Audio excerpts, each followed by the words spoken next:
Hello everyone, this is Cody Lee of BlackCatBooks.org, author of I, the Dragon, Cool and Beautiful Rabbit Hole, lore and frame the upcoming Jaw of the Dragon. Well, after the rather strange reaction to Bayonetta 3, in which a whole host of YouTubers, including the Gaming Brit Show, and I think the Super Best Friends guys, after a whole bevy of individuals came forward saying that, oh man, Bayonetta 3, it's a disappointment, it's lackluster, Devil May Cry 5 was way better than this.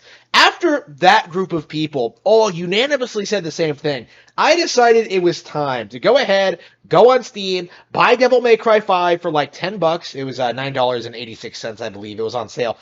Buy Devil May Cry 5 and finally get a sense for what the game is and kind of talk about it, because I've been talking a little bit over the past couple of years about how like Devil May Cry fans are delusional, how they treat themselves like they're the king of action game franchises, how like nothing comes close to Devil May Cry, how like the games are the best there is, how Devil May Cry 5 is one of the best Devil May Cries ever made. Like I, never believed this narrative for a second. So going into this and experiencing the game for the first time, I was kind of wondering just what I was going to get. And real talk, it was about what I expected. Devil May Cry 5 is just another Nero action game where you don't play as Dante and you just you just have boring powers, fighting these slapstick enemies, marionettes, I call them. You smack around these enemies that don't even try to fight back. It plays like a Warriors game. Like through these like boring, trite, like dull, uninspired like levels. Like the game has like none of the spark, the creativity, the passion, the fun that Bayonetta has. Like so much so that I really honestly couldn't put more than an hour into it before getting like very bored and dropping off. And there's so much to say about like Devil May Cry as a franchise, and like 5 in particular. I don't even know where to begin. I think to start with, one of the weird things I've noticed is how fans religiously try and pretend that like Nero is a good replacement for Dante. That's been a really interesting thing since Devil May Cry 4. I don't see a lot of people really bring up how like Nero just kind of came out of nowhere, never really developed his own identity or play style or just function in the verse. He just kind of exists, and the only reason he exists is because the developers didn't like the fact that they didn't have a character of their own. Like the real talent left to form Platinum Games some time ago, so sometime before. So the creators decided to create Nero as a kind of replacement, like the next generation Dante, right? He is the Scrappy Doo of Devil May Cry, and I don't see very many people talk about how the character just isn't all that well realized. He's not all that interesting. He's not all that fun to play. When you could be playing as Dante, who is supposedly the most hardcore badass in all of action video games, which is not true, by the way. Like you're playing as Nero instead. It's a complete waste. Like Devil May Cry fans will admit that like V isn't very interesting or fun or like really all that much that character, but like I would argue that like Nero kind of started the trend where like the series moved away from being a proper Devil May Cry game, featuring Dante from Devil May Cry, and into being something else. So much so that I honestly don't even really consider anything after the first Devil May Cry the original Devil May Cry to be all that relevant to the history of action games or the history of the franchise even, because when I go back to the original Devil May Cry, like all the stuff I really enjoy about it, the character designs, the gothic horror action, like the music, like all of that is just not all that present in 5. Like everything I enjoyed about the original Devil May Cry, has been stripped away in favor of something else, something inferior. There is just no defending Devil May Cry 5, like in any way, shape, or form. And especially since there's a superior action franchise right now in Bayonetta on superior hardware on Nintendo Switch. Like, I think I think back in the day, like Devil May Cry had some credibility because at the very least it wasn't God of War.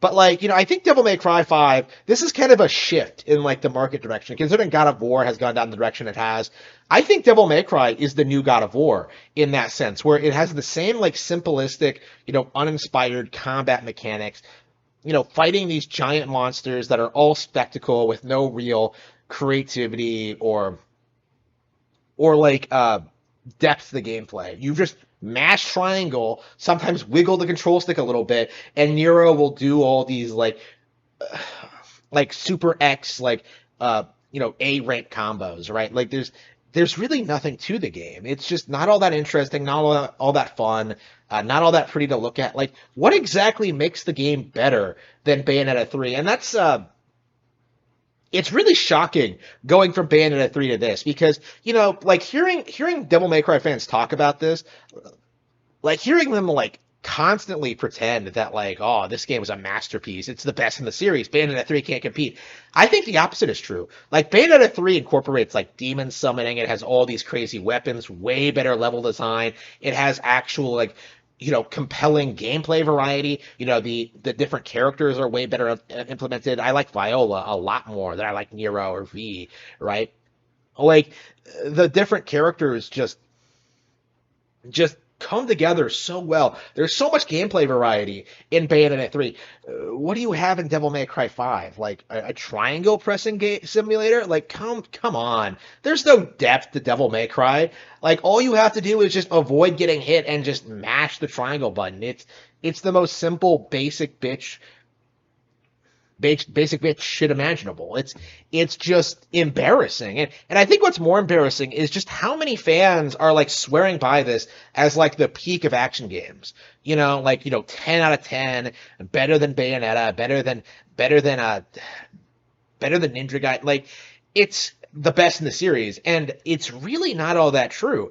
And looking back on it, seeing how like so many Devil May Cry fans have, over the past couple of years, have tried to gaslight their audience into thinking Devil May Cry 2 was good, or thinking that the reboot DMC Devil May Cry was good.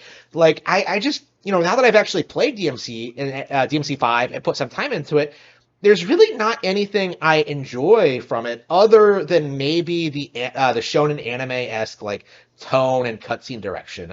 And that was true for Devil May Cry 4 as well. Like the only really redeeming quality for that game, actually I think like any Devil May Cry game, is probably the opening cutscene in which like, the creators put all the time and budget into like making it look really cool and insane and getting you fired up to play more, only for you to realize that like the actual combat system is nowhere near as complex or interesting as they depict it in the cutscenes. If you want to play that crazy action game, you just play Bayonetta.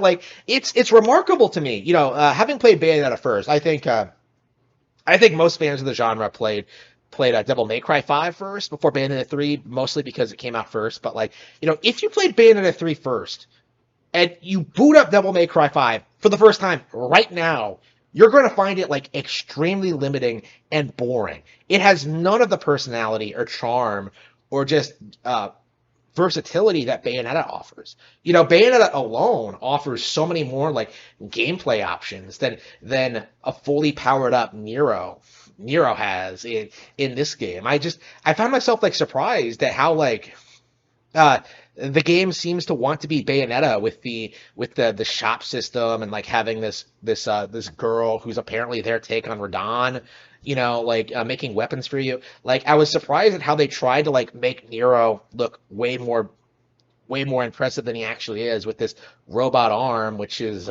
really not all that impressive considering what we've seen from the genre from certain other characters.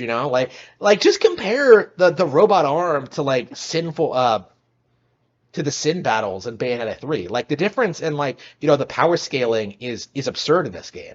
Like Dante, Nero, and V lose a fight to a guy in a chair.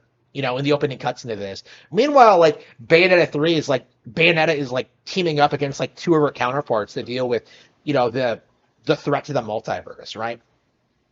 Like it's just the scale of Bayonetta is so much grander than Devil May Cry's. It's not even really fair to compare them. Like they're not even really on the same playing field, right? Like, Devil May Cry is just like a basic bitch, like low budget action game that can't really compete with like the big boys of the industry, with Platinum Games. And like, you can go back through Platinum's history and see just how much good stuff, like even before they began Platinum, that are just so much better than what Devil May Cry is putting out now, including the original. So now that I've actually played Devil May Cry 5 and like, I haven't refunded it or anything, but like, I'll be probably talking about like more things that Bayonetta does like better than Devil May Cry 5 soon. That's probably going to be like a major focus going forward as I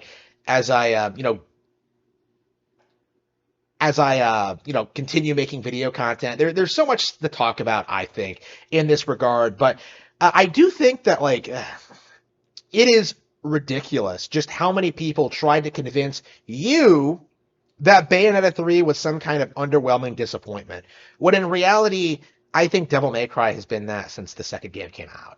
Like, I don't think Devil May Cry was ever all that impressive. I don't think it was a particularly good action game, but like to see so many people like stand by it as like the pinnacle of the franchise, no matter how bad things get or how much better competition there is, it's just really sad to see. It is straight up, very similar to like what we see with like Horizon Zero Dawn or like what we used to see with God of War back in the day. It's just like people insisting these games are good just because they're major PlayStation exclusives or were PlayStation exclusives at one point in time. It is just ridiculous that we keep seeing this like over and over and over again. And even now, you kind of still see people trying to like deny the reality that Bayonetta is well on its way to becoming better than becoming bigger than DMC. I think once Itsuno retires, I don't think Devil May Cry is really going to have any momentum behind it.